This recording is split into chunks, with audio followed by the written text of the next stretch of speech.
कि तन मन और धन तीन सेवा हमारे जीवन में महत्वपूर्ण है। धन सेवा करने से हमारा तन पवित्र होता है, धन की सेवा करने से धन पवित्र होता है और हरि का भजन करने से हमारा मन पवित्र होता है। बोले इतना वैभव पाकर कि अगर मेरे मन में अभिमान हो गया तो बोले नहीं, इसे मेरा प्रसाद समझ करके ग्रहण करो, सदुपयोग करो, आपके ऊपर इसका असर नहीं होगा। बोले द्वारकाधीश भगवान की जय, सदगुरुदेव भगवान की जय। इस प्रकार से पूज्य स्वामी सुखदेव महाराज कहते राजन, आज भगवान को ब्रजमंडल को छोड़े महाराज 100 वर्ष हो गए। आज उसके उपलक्ष्य में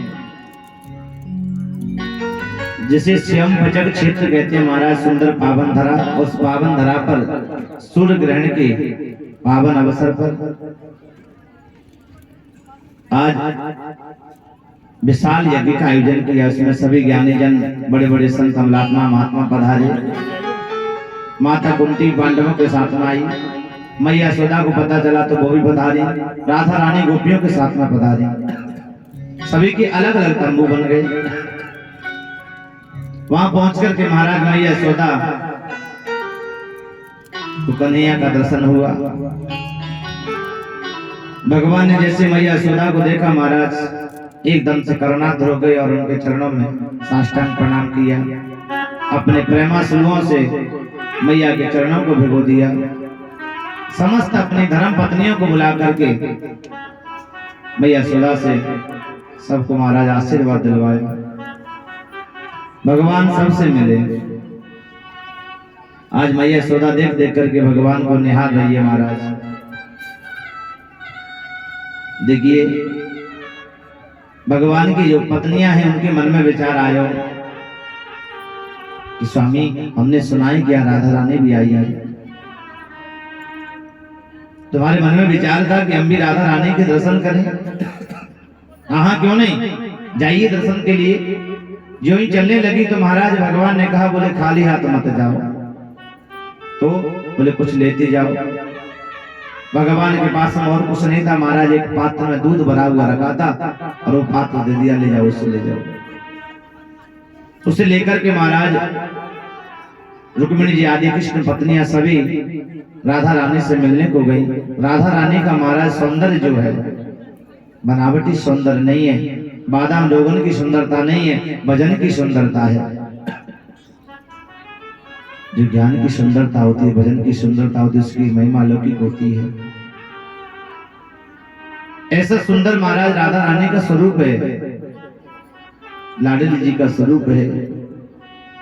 भला भला देख करके मोहित हो जाता है महाराज।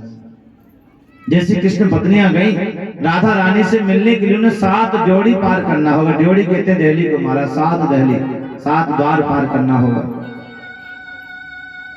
पहले द्वार पर पहुंची, वहां राधा रानी की दासी खड़ी है।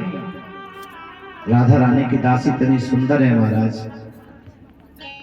को भ्रमित हो जाती है। अरे राधा रानी प्रणाम करते हैं।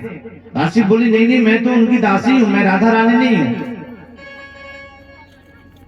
तो बताओ राधा रानी कितनी सुंदर होंगी।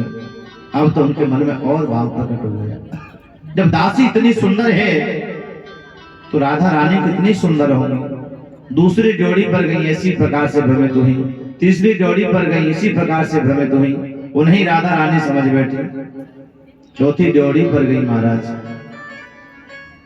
वहां भी जाकर के भूल जाती है, उन्हें राधा रानी समझती है, प्रणाम करती है। इस प्रकार से 7 जोड़ी पार करके राधा रानी के पास में समस्त गोपियां बैठी हुई हैं और उनके बीच में राधा रानी है। जाकर के राधा रानी को प्रणाम किया, सभी को आशीर्वचन का। और वहां महाराज बड़े दिव्य सत्संग की चर्चा हुई। राधा रानी को सभी ने अपने अपने विभाग की चर्चा सुनाई। सभी को आनंद की अनुभूति हो रही है। सत्संग चलते चलते रुक्मिणी जी के मुख से निकल गया कि आज प्रभु ने आपके लिए प्रसाद भेजा है। महाराज इतना सुनना हुआ, वो तो न जाने कब से लालायित हो रही थी महाराज। झपट करके उस प्रसाद को छीन लिया और उस गरम गरम दूध को महाराज गटक गटक करके पी गई। दिव्य सत्संग की चर्चा हुई। उसके बाद में जब रुक्मिणी आदि सत्यभामा जामवती सभी पधारी कृष्ण पत्नियां लौट कर के आई तो महाराज भगवान विश्राम की अवस्था में थे, अर्धशयन अवस्था में लेटे हुए थे। जैसे रुक्मिणी की नजर भगवान के चरणों पर पड़ी, देखिए अपना मन को शुद्ध रखना है तो हमेशा भगवान के चरणों में रखना चाहिए। और कोई भी हो, हमें नजर हर किसी से नहीं मिलानी चाहिए। हमारे शरीर में काम के प्रवेश करने के दो ही द्वार बताए हैं, एक तो हमारी आंख और दूसरे हमारे केस। दोनों चीज हमें ढक करके रखनी चाहिए। भगवान ने आंखों को ढकने के लिए पलक दी है महाराज। जब भी कभी हमें ऐसा लगता है अपने ढक लीजिए, और केसों को हमेशा ढक करके रखना चाहिए। इसलिए हमारे सनातन में परंपरा हमेशा सिर पर कपड़ा रखो, हमारा ढक करके रखो। जैसे लौट कर के आई देखा राधा रानी के पास से लौट कर के आई, भगवान के चरणों में नजर पड़ी तो भगवान के चरणों में बड़े बड़े छाले पड़ रहे थे महाराज। रुक्मिणी जी आश्चर्य में पड़ गई, क्यों आप कहीं नंगे पांव गए थे? बोले नहीं तो आपके पैरों में छाले कैसे पड़े हैं? भगवान ने कहा इसका कारण आप ही तो हैं। बोले कैसे? बोले जो आपने राधा रानी को जो गरम गरम दूध पिलाया था, तो उन्हीं के हृदय में मेरे चरणों का वास है और मेरे हृदय में उनके चरणों का वास है। रुक्मिणी आदि तो सभी प्रमुदित हो गई, गदगद हो गई, राधा रानी के चरणों की वंदना करने लगे कि राधा कृष्ण स्वरूपामयी श्री राधा कृष्ण स्वरूपिणा। राधा ही कृष्ण है।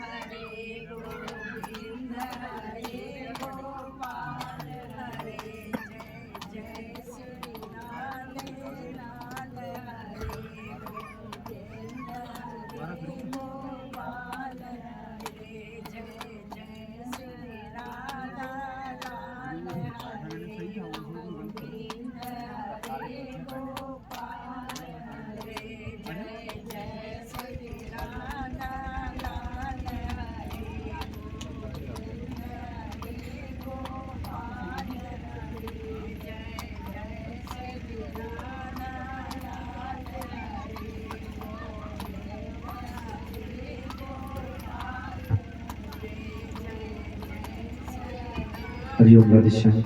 बोली गोविंद भगवान की जय, सद्गुरुदेव भगवान की जय।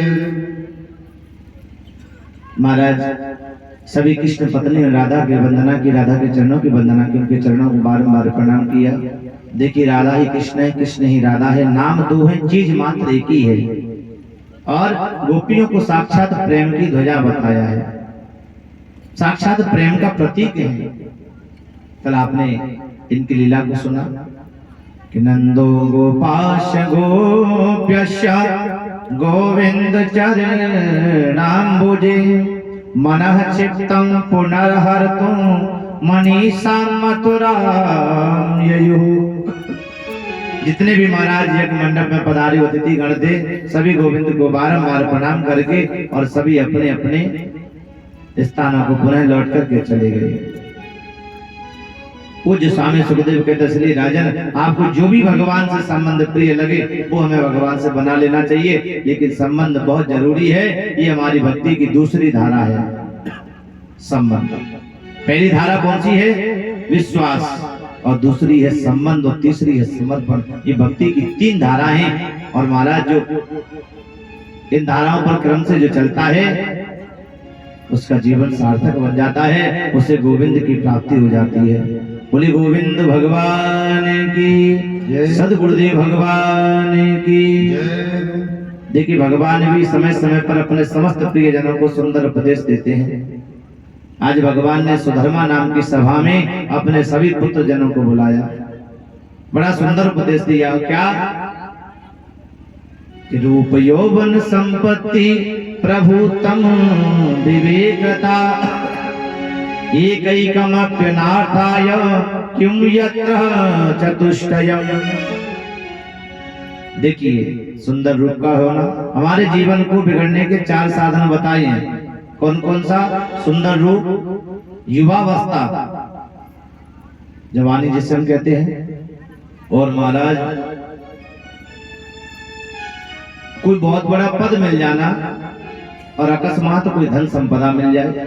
ये चार चीजें जिस व्यक्ति को मिल जाती हैं और महाराज विवेक नहीं हो, ये चारों चीजें व्यक्ति के जीवन को निरर्थक बना देती हैं, बर्बाद कर देती है महाराज।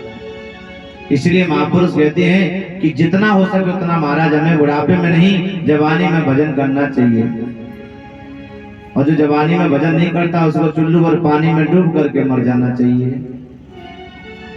ओ ना राम नाम लीनो, ना हरि को नाम लीनो, तेरे भरी जवानी में। और क्या इतनी तालियों की सेवा देते हुए, तू डूब के मर जा रे चुल्लू भर पानी में, तू डूब के मर जा रे चुल्लू भर पानी में।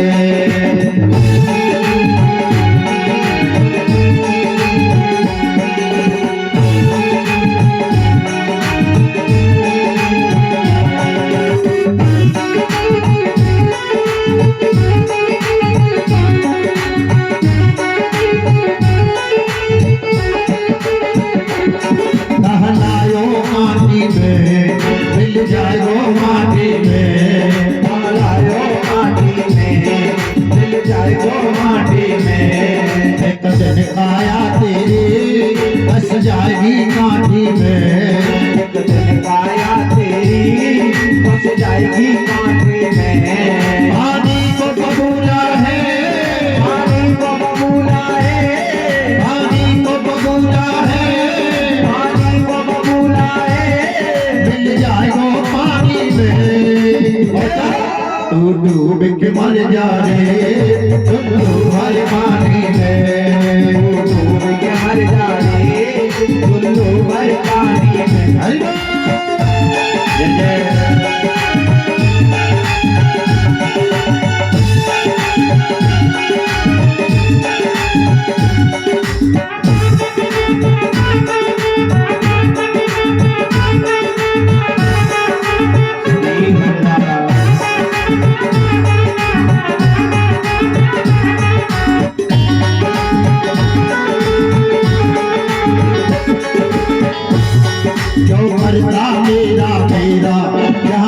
नहीं है तेरा, मरता मेरा मेरा हो कुछ भी नहीं है तेरा।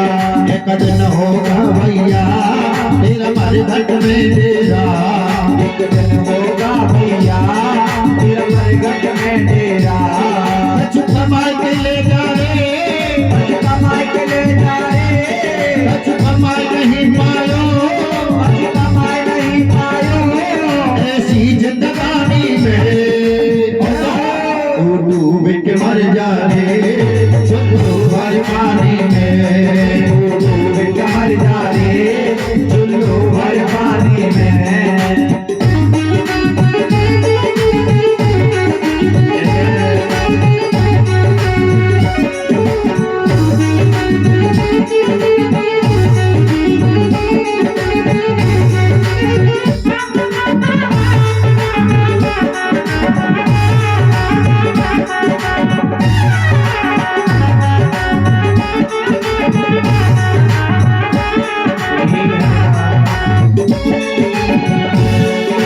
सच्ची भक्ति है, भक्ति में शक्ति है, अरे सच्ची भक्ति है, भक्ति में शक्ति है। या भक्ति से भैया मिल जाएगी मुक्ति है, या भक्ति से भैया मिल जाएगी मुक्ति है।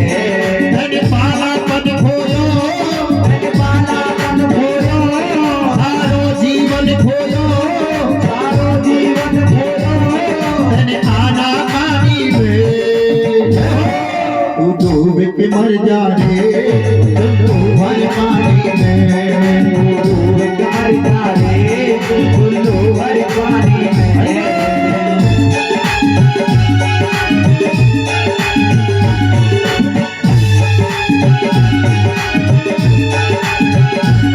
ना राम नाम लीनो, ना हरि को नाम लीनो,